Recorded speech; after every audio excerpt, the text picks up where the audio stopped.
Hello. आज हम लोग अध्याय 5 साझेदारी का पुनर्गठन, नए साझेदार का प्रवेश पढ़ेंगे। और ये बहुत ही महत्वपूर्ण अध्याय है और इससे बहुत सारे प्रश्न आते हैं, तो इसको हम लोग बहुत ध्यान से देखेंगे और समझेंगे। और यदि कुछ भी बातें आपको समझ में नहीं आती हैं, क्योंकि वीडियो में पूरी बातें समझ में आना थोड़ा सा कठिन है, तो इसलिए इसके बाद जो हम लोग कक्षा वेबएक्स में अटेंड करते हैं ऑनलाइन, तो उसमें जो भी आपके मन में संशय है वो आप लोग निसंकोच पूछ सकते हैं, अपनी शंकाओं का समाधान कर सकते हैं। तो इसीलिए किसी प्रकार की झिझक आपके मन में नहीं होना चाहिए।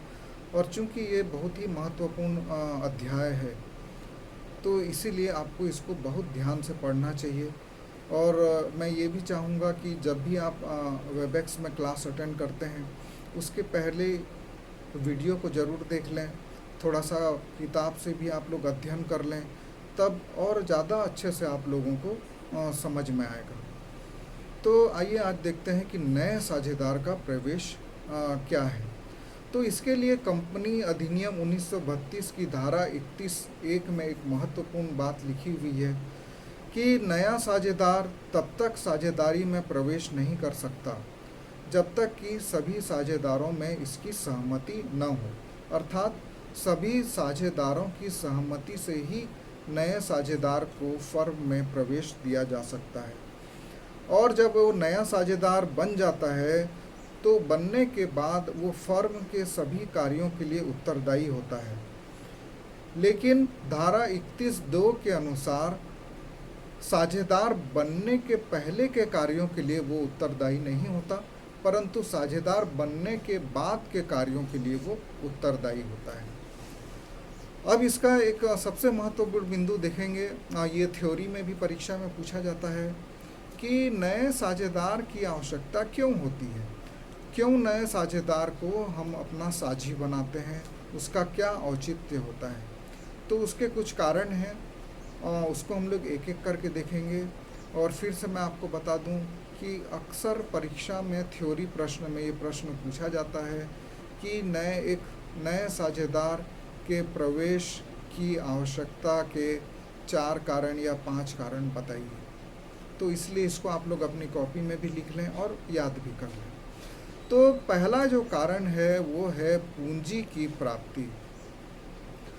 जब किसी फर्म को स्थायी रूप से अधिक पूंजी की आवश्यकता होती है और जो वर्तमान साझेदार उस कमी को पूरा करने में असमर्थ रहते हैं, तो नए साझेदार को प्रवेश दिया जाता है ताकि वो अपने हिस्से की पूंजी लेकर आए और पूंजी की कमी को दूर किया जा सके। दूसरा जो कारण होता है विशिष्ट योग्यता।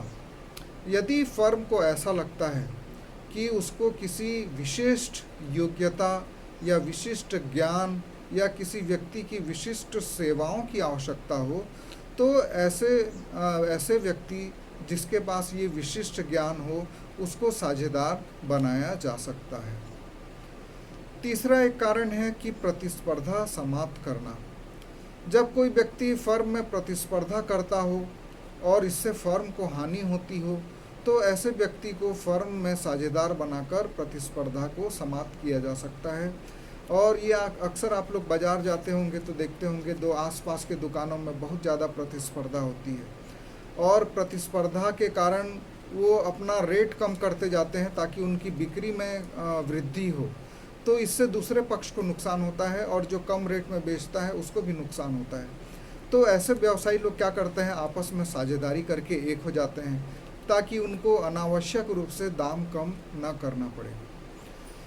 उसके बाद जो अगला बिंदु है वो है व्यापार की उचित देखभाल के लिए भी नया साझेदार बनाया जाता है।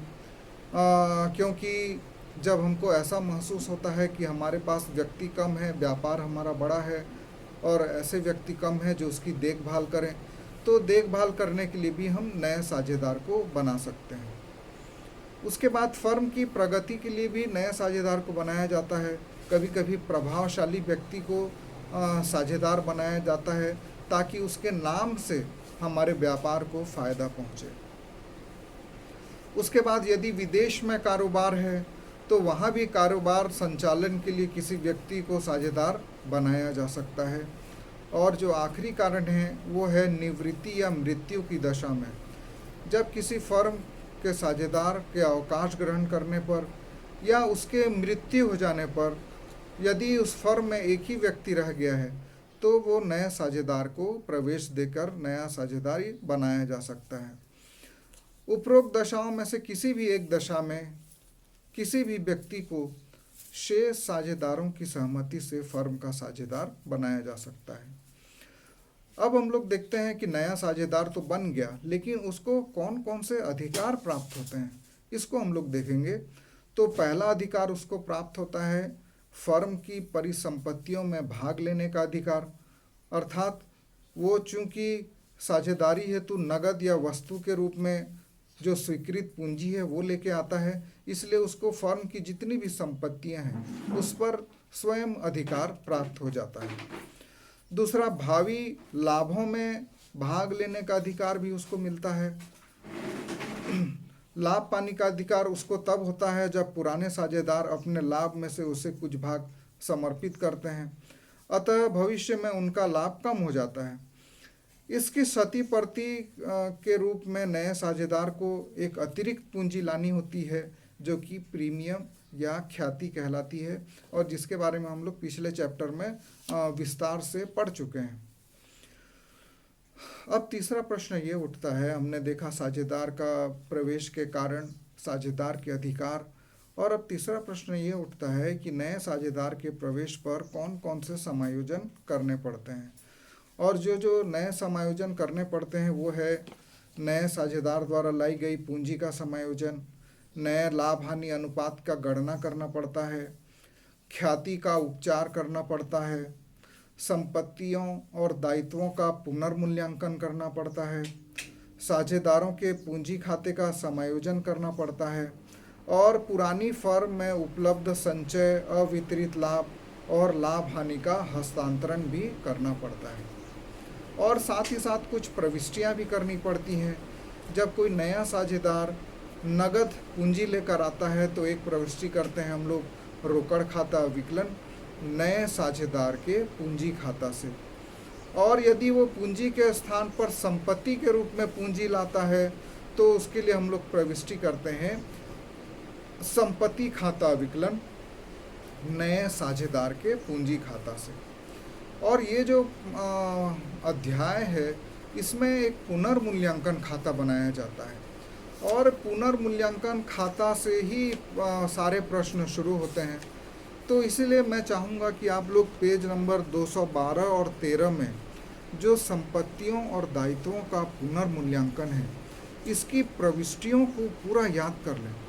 जब तक इसको याद नहीं करेंगे आपसे सवाल पुनर्मूल्यांकन का नहीं बनेगा। तो इसीलिए आप लोग इसको याद जरूर कर लें, लिख कर अभ्यास करें इन प्रविष्टियों का, तभी जाकर आप पुनर्मूल्यांकन खाता बनाएंगे। और मैं कुछ जो मूलभूत प्रविष्टियां हैं उनको आप लोगों को समझा दे रहा हूं। जब भी पुनर्मूल्यांकन में संपत्ति में वृद्धि होती है तो संपत्ति खाता को विकलन करते हैं और पुनर्मूल्यांकन खाता को समाकलन करते हैं। संपत्ति चूंकि उसका विकलन शेष होता है, इसलिए जब उसमें वृद्धि होती है तो संपत्ति के मूल्य में जितना भी वृद्धि हुआ है उतनी वृद्धि से उसको संपत्ति को विकलन करेंगे और पुनर्मूल्यांकन को समाकलन करेंगे। और यदि संपत्ति में कमी हो रही है तो ठीक इसका उल्टा प्रविष्टि करेंगे, अर्थात पुनर्मूल्यांकन खाता को विकलन करेंगे और संपत्ति में जितनी भी कमी हुई है 5,000 10,000 उससे उस संपत्ति खाता को समाकलन करेंगे। तो ये हो गया संपत्ति, मतलब इतना आप लोग याद कर लिए तो आधा काम आपका यहीं खत्म हो गया। अब मैं दूसरा जो शेष भाग है वो बता रहा हूँ, दायित्व का कैसे करते हैं पुनर्मूल्यांकन। ठीक संपत्ति के विपरीत करते हैं, क्योंकि जितने भी दायित्व होते हैं उनका समाकलन शेष रहता है, इसीलिए जब दायित्व में वृद्धि होती है तो दायित्वों को समाकलन करते हैं और पुनर्मूल्यांकन खाता को विकलन करते हैं जितनी भी वृद्धि हुई है। और इसके ठीक उल्टा, यदि दायित्व में कमी हो रही है तो दायित्व खाता को उस कमी से विकलन करते हैं और पुनर्मूल्यांकन खाता से समाकलित करते हैं। इसके अलावा यदि कोई ऐसी संपत्ति है जिसका हमको लेखा करना है जो पहले से रिकॉर्ड में नहीं है, तो उसके लिए एंट्री करते हैं संपत्ति खाता विकलन पुनर्मूल्यांकन खाता से। और इतना करने के बाद जो है हम पुनर्मूल्यांकन खाता बनाते हैं और उसको आप लोग पेज नंबर 214 में उसका फॉर्मेट दिया हुआ है, उस फॉर्मेट को आप लोग याद कर लें और प्रविष्टियों को याद कर लें, तो आपका आधा चैप्टर ऐसे ही आप लोग का ख़त्म हो जाता है।